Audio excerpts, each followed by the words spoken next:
Hey guys, as you can see, we are in the truck today and we're headed up to the Indy half mile. We've got roughly 9.5 hours. That's not including stopping for fuel and bathroom and whatnot, but where you see in the rear view mirror, you know, we do have the Corvette back behind us on a trailer. So that was quite interesting getting that thing loaded up. We had to cut some blocks, do some stuff, but hey, it's on there, everything's tightened down. And if you live in the Charlotte area, there was actually a wreck and fire on Interstate 77. So the navigation was trying to route me up through the mountains. And I really don't want to go through the Asheville area because Interstate 40 is down to one lane, and I think it's 30 miles an hour. It's something like that. And the lanes are really narrow, and I've got a pretty wide trailer with us using the U-Haul four-wheel transport. I'll have a picture of it here. So thankfully, navigation rerouted us. It's an hour quicker. We're gonna have to go through the country a bit, but we're gonna end up going to Interstate 40, go east on it for a little bit, and then we'll head north onto Interstate 77. So that's pretty much the main way that we're gonna get up there, is taking 77. And then we'll cut through, I think it's, we'll go through West Virginia on 77. Then at some point we will diverge and head toward, I think it's Chillicothe, Dayton, then west to Marion, where the event is. And so yeah, let's head up to Indiana. If there's any updates, we'll pick this up along the way and keep you guys updated.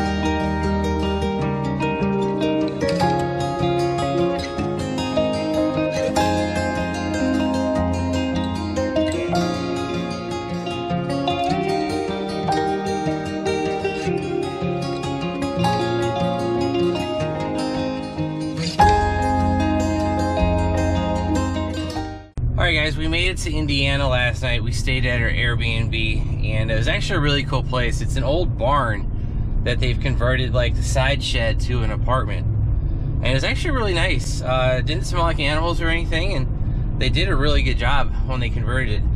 If you guys can see in front of us, we've got another Chevy Silverado. He's got a 2500. That's Matt with his supercharged Corvette that we did a review many years ago on the channel. I'll have a link to that video up above. And yeah, so we are both headed to the airport, and we are about 30 minutes away. So, you know, not too terrible, but also not too close.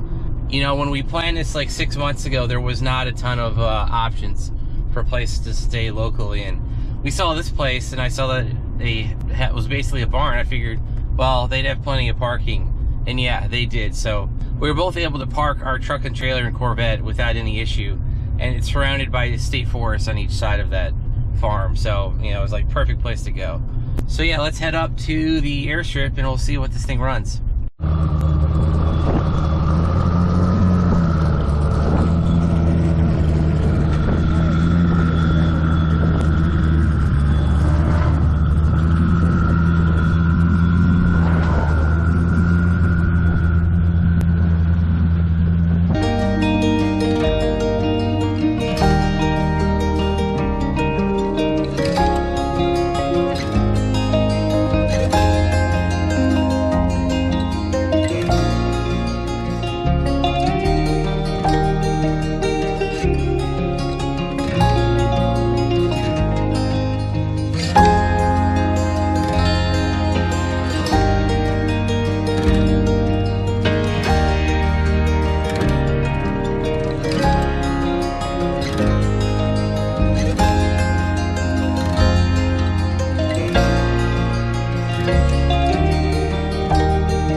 As you guys can see, we are back home. Corvette is off the trailer, and we got everything turned in last night to U-Haul. So no big issues there. We had no issues getting home, and we got home a lot quicker. Actually, I think we got home almost 2 hours quicker than going on the way up, because I didn't have almost 4 or 5 hours of rain that I had to drive through in Virginia and West Virginia. That was on the way up. On the way back, it was perfectly sunny, skies were clear, and we didn't have any issues. So, and the fact that I didn't miss a turn on the way home outside of Chillicothe, Ohio, that probably saved another 20 or 30 minutes. So just to be able to keep and maintain a decent speed, getting through Ohio, West Virginia, Virginia, getting through all those states relatively quickly, you know, allowed us to get home a little bit quicker. So overall, it wasn't a bad weekend. We got 5 or 6 runs in on Saturday. I was registered for Sunday, but honestly, guys, I just, you know, both Matt and I had made the decision. It's like, yeah, we paid for it, but we just decided to go home because it was such a long drive for both of us.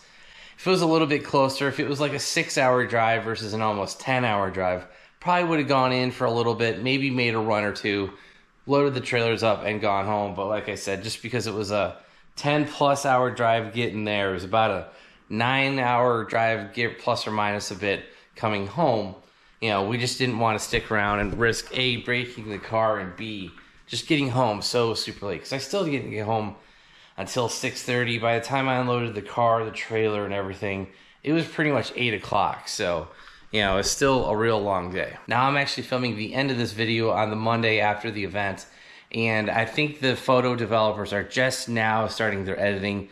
That might be a while, so we'll include some sections here of some shots of car at the event, and hopefully someone got a good one, because I really would like to include a good picture here. All right, hopefully those were some good pictures. Definitely wanted to catch some pictures of the car at speed. I got one crappy one that I kind of took off of a video, but yeah. Now, speaking of video, I actually had some major fails there. First off, you guys will see in the clip where I have the phone with the dragging info on it, the mount that we used, it's meant for a cell phone, but I should have taken my phone out of the case, and it would have been a little bit more tight. Because I literally got 1 gear, 2 gears. I think when I shifted into second or into third, one of those two, the phone came off the clip, flew into my seat, and recorded the rest of the run using the dragging information upside down. So I was like, all right, well, that camera's out. Then you guys saw the 2 clips from the front mount. Well, that recorded just fine. I think that recorded run like 2 and 3, something like that. And yeah, that recorded just fine. Somehow in the middle of the day, the battery that I just replaced in that front camera, it was a brand new battery, it's fully charged, that camera ended up dying. I didn't have a backup, and honestly, when you're pulling up, staging, get everything, you know, traction control turned off, getting everything ready to run, it's just one more thing that you have to worry about. So I was like, all right, I'm not worrying about front camera, the middle camera, I just want to get to run. And thankfully, I had a couple friends there. I want a big shout out to Kevin and Matt's wife, Annette. They actually got us the external video, because normally I don't have a friend or anyone at these events, so it's real hard to get external footage. But thankfully, they have newer iPhones and Androids. They're able to zoom in and get not only the external view, but also the view of the time at the end. So speaking of the time, the Shift Sector actually sends you an email for every run that you make. Then they kind of give you a compiled list at the end of the day of all the runs that you did. So my first race, I did a 134.17. Now that was the external shot of me against the white Audi. The second race I did was against that gray C7. I went 144 miles per hour. That was going to be the best race of the day. The third race, I did a 142.18. The fourth run, I had some shifting issues. It's called that driver mod. Ran a 135. And then the last run of the day, I ran a 136.7, so a 137. Now, I do have draggy data on some of those. On the second run, I'll have a screenshot of the draggy data here. You will see that that was my fastest of the day. It was a 145.22. Now, I will point out, these times and the times that Shift Sector listed, they are not exactly the same. They're close enough to where I could I think they're about 1 mile per hour off, whether it's the draggy, whether it's the shift sector timing equipment. I at least can line up the information. The third run, this is the second draggy screen, 60 foot, 2.87, 9.43 in the eighth, 13.82 at 117 in the quarter, and then 143 in the half. Then the last draggy that I have was run number 5. I missed number 4 somehow. 60 foot, 2.62, eighth mile, 9.01, quarter mile, 14.12 at 104, and then 137 in the half mile. Now, the last 2 runs, I was not able to shift into third. And what I mean by that is power shifted first, power shifted second, went into third. It would not go. I physically had to try to force it in. One run, I didn't get into third at all. I just went to fourth. The very last run, I was able to get into third. Was able to get, rev it and put it into fourth and complete the run. So I don't know if there's an issue with the transmission or it's something with the MGW. I'm thinking it's more the MGW because that thing is adjustable, and I have not adjusted that in probably 2+ years because you guys have to remove the center console, take a bunch of stuff apart to get to it. And yeah, so that thing needs to be adjusted if we decide to do this again. Or hell, if we even want to go the local drag strip, I'm going to adjust that and make sure we can get into third properly. So driver mod, car, whatever, who knows what the problem was. But on the taxiway back, you guys have to realize you drive a half mile down, there's a little bit of a, you turn off, then it's another half mile back. So I was able to pick up some speed on the taxiway. I was able to shift second into third, third into fourth without a problem. I just wasn't doing it at speed. I was like revving it, shifting it, letting off, shifting into third, and went no issue. So it's kind of weird. My last 2 runs, keep gassing it or letting off a little bit and trying to quickly go into third. It would not go. So that's kind of what cost me time on those last 2 runs. So we end up running 144, 145 miles per hour in the half mile. Is that a good time for this car at this power level? I'm just not sure because I had another buddy who predicted exactly that I was going to run like a 145. So I'm not sure how he knew, but he has done the half mile racing before. He had a Pontiac G8, and yeah, he ran exactly 145 as well. So I'm not sure how he knew. I was kind of thinking maybe we'll hit 150, 160. Just not sure. My buddy Matt, who we showed pictures of the Corvette earlier, he hit, I think, a high of 156. So he was about 10 miles per hour faster. And so, yeah, it was a good, friendly competition, and it was cool finally getting the cars out, being able to use them, and, kind of abusing them a little bit, and, finally using them for what they've been built for, is to go do some hood rat stuff with your friends. Now, with that being said, is the Corvette 100% healthy? I am not sure. And why I say that is because when I was... After my fastest run of the day, the second run, I got a low coolant light. I was like, well, that's weird because I thought I'd filled it. I'd filled it up, I don't know, a couple weeks beforehand, and I thought I had enough coolant in it. Now, I didn't fill it all the way up. I think I just topped it off a little bit. But yeah, I poured almost a half gallon of coolant in there. I checked the motor oil. I did not see any coolant inside the motor oil. Now, I am concerned a little bit that we may have, I don't know if we popped another head gasket or what, but I did run those last 2 runs, actually last 3 runs, and the car never got above 185. So hopefully the fluid level was just low, and, going 145 miles an hour, showed that it needed more coolant, but I'm just not sure. I've put almost 400 miles on the car since we got it done a few months ago.